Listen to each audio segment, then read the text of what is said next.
Assalamualaikum warahmatullahi wabarakatuh. Ini ada berita yang lucu tapi serius ini ya. Ya, jangan sampai katanya ketua MA Anwar Usman itu mengadili undang-undang IKN yang diajukan penggugat untuk judicial review. Kenapa? Karena Anwar Usman itu kan sebentar lagi jadi jadi adik iparnya Pak Jokowi presiden. Karena dia akan nikah dengan adik kandung dari Pak Jokowi, kalau nggak salah namanya siapa ya, Hidayati gitu ya. Nah, kita lihat, kita baca ya di Detik News. Indonesia itu beritanya aneh-aneh aja ya.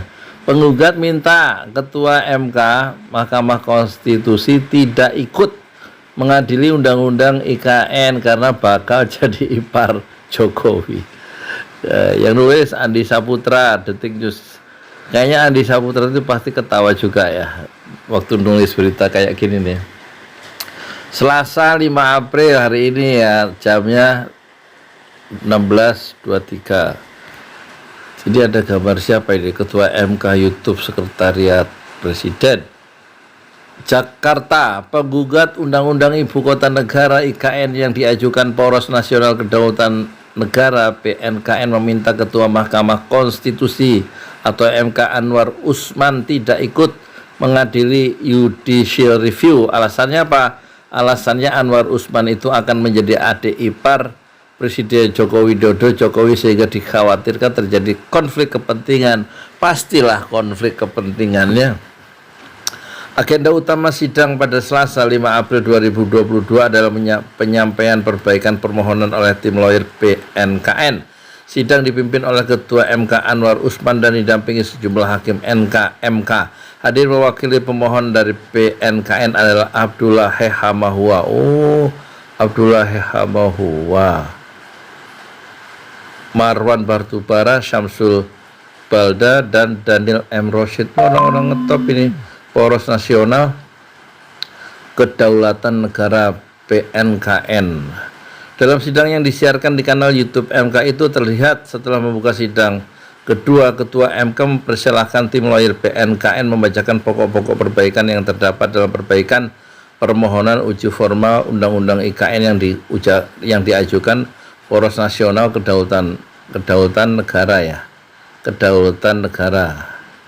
Dalam sidang yang pada prinsip yang disampaikan adanya penambahan nama pemohon serta perbaikan penekanan ya atas permintaan provisi dan perbaikan alasan-alasan dan argumentasi konstitusional mengapa undang-undang IKN harus dibatalkan, kata kuasa hukum PNKN Victor Santoso Tandiasa Selasa 5 April. Sesudah perbaikan permohonan selesai, dibacakan oleh tim kuasa PNKN secara bergantian. Marwan Batubara mohon izin kepada Ketua MK untuk diberi kesempatan menyampaikan aspirasi. Namun kesempatan ini tidak diberi oleh Ketua MK yang dengan sangat terburu-buru segera menyatakan sidang ditutup, kata Victor.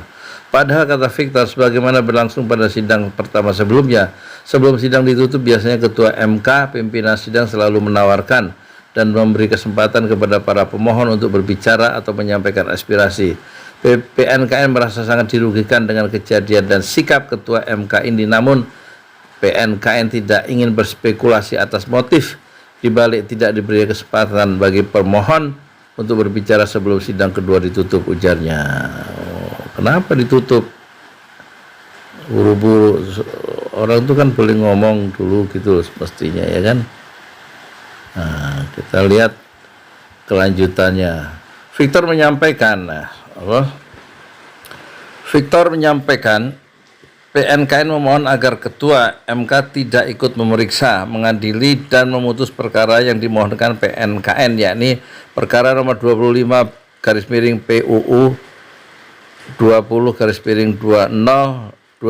Adapun teks lengkap permohonan PNKN yang sedianya akan disampaikan pada sidang kedua namun tidak diberi kesempatan oleh Ketua MK adalah sebagai berikut. Assalamualaikum warahmatullahi wabarakatuh. Mohon maaf sebelumnya kepada Yang Mulia Majelis Hakim Panel.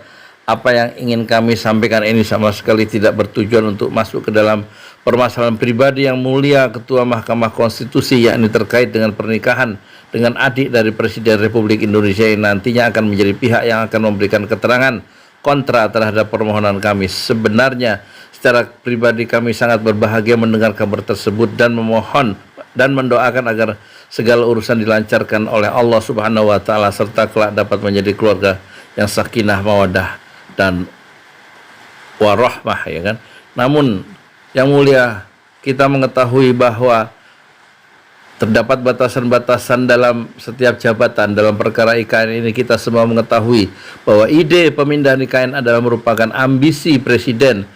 Ambisi presiden menurut PNKN, ya, Poros Nasional Kedaulatan Negara PNKN, sehingga rancangan undang-undang yang diajukan merupakan inisiatif presiden. Inilah yang dapat berpotensi menjadi persoalan konflik of interest. Hal ini dapat pula menimbulkan kecurigaan publik apabila dalam penanganan perkara ini Yang Mulia Ketua Mahkamah Konstitusi tetap ikut memeriksa, mengadili dan memutus. Hal ini tentu saja dapat menurunkan marwah Mahkamah Konstitusi sebagai lembaga tinggi negara terhormat di mata publik. Pada prinsipnya tanpa mengurangi rasa hormat dan tanpa pula berniat mencampuri urusan pribadi Yang Mulia Ketua Mahkamah Konstitusi serta demi kebaikan Mahkamah Konstitusi, menjaga kepercayaan dan marwah Mahkamah Konstitusi, kami memohon kiranya dalam perkara pengujian formil Undang-Undang IKN ini Yang Mulia Ketua Mahkamah Konstitusi tidak ikut dalam memeriksa, mengadili dan memutus perkara ini. Itu ya harusnya dibacakan di depan ketuanya, yaitu Pak Anwar Usman, tapi dia buru-buru katanya dan langsung menutup sidang dan memberikan peluang dan kesempatan aspirasi pemohon atau penggugat itu untuk ditampung atau diberikan ruang-ruang untuk berbicara. Ya sayang ya, sangat disayangkan. Sebenarnya kan nggak usah buru-buru ditutup, mau kemana sih? Ya mau kemana buru-buru? Ya udah, itu sekedar penggugat minta Ketua MK tidak ikut mengadili Undang-Undang IKN karena bakal jadi ipar Jokowi, ya. Ini Ketua Mahkamah Konstitusi ini namanya Pak Anwar Usman, nanti sebentar lagi akan menjadi menjadi ipar, ya. Pak Jokowi menjadi kakak ipar dari Ketua Mahkamah Konstitusi dan itu akan menimbulkan konflik kepentingan karena katanya tadi, kata Abdullah Hamahua dari Poros Nasional Kedaulatan Negara, proyek IKN Ibu Kota Negara adalah ambisi dari Presiden Jokowi. Ya itulah negara kita, ya. Dipikir-pikir sendiri aja oleh penonton semua. Assalamualaikum warahmatullahi wabarakatuh.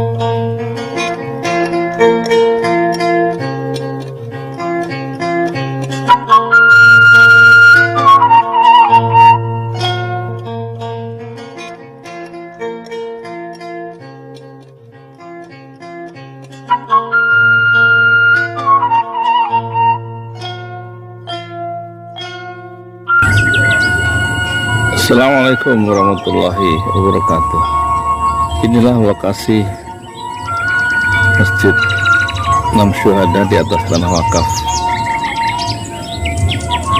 Haji Parama Atas, luas 120 meter, terletak di Kampung Kajur, RT 06 RT 04, Desa Pemagarsari, Kecamatan Parung,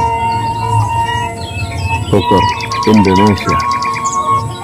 Ini tiang pertama 4 meter dengan cakar ayam ditanam 1 meter ke dalam tanah.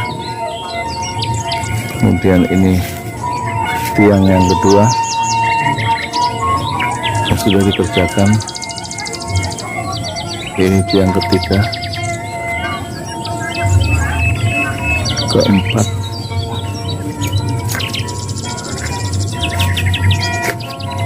kelima, kemudian yang belum dibuka keenam, ketujuh, kedelapan. Alhamdulillah. Terus ke-9, ke-10, ke-11, dan terakhir yang sudah dikerjakan ke-12 dari rencana 16 titik tiang masing-masing setinggi 4 meter untuk 2 lantai, dan ukuran masjid ini di lantai pertama 6 kali 10, dan lantai kedua itu rencananya ada 6 kali 13, senilai perkiraan 1 miliar rupiah, sekaligus dana untuk pembebasan 300 meter di samping tanah wakaf 120 meter, rencana 300 meter, 1 meternya adalah 1 juta rupiah, jadi perlu 300 juta untuk membebaskan tanah 300 meter milik orang lain supaya bersambung dengan tanah wakaf 400 meter yang sudah dibebaskan dengan dana dari penonton sampai jalan. Moga-moga Allah memudahkan rencana-rencana yang baik, yaitu membangun Masjid Imam Syuhada Pesantren Tahfiz Al-Quran Al-Jalali yang sekarang mencapai hari ke-100 berapa ya, 118 dan terhenti. Insya Allah nanti Allah mudahkan lagi rezeki dari Allah dan kemudahan dari Allah sehingga masjid ini bisa dilanjutkan. Semoga-moga nanti Allah mudahkan dan lanjutkan kembali pembangunan Masjid Imam Syuhada 2 lantai senilai 1 miliar rupiah, 2 lantai dengan izin Allah. Dan kita ingatkan hadis dari Rasulullah Sallallahu Alaihi Wasallam, siapa yang membangun masjid karena Allah, maka Allah akan membangunkan baginya sebuah rumah di surga. Man bana masjidan lillah banallahu lahu fil jannah mithlah. Hadis riwayat Muslim.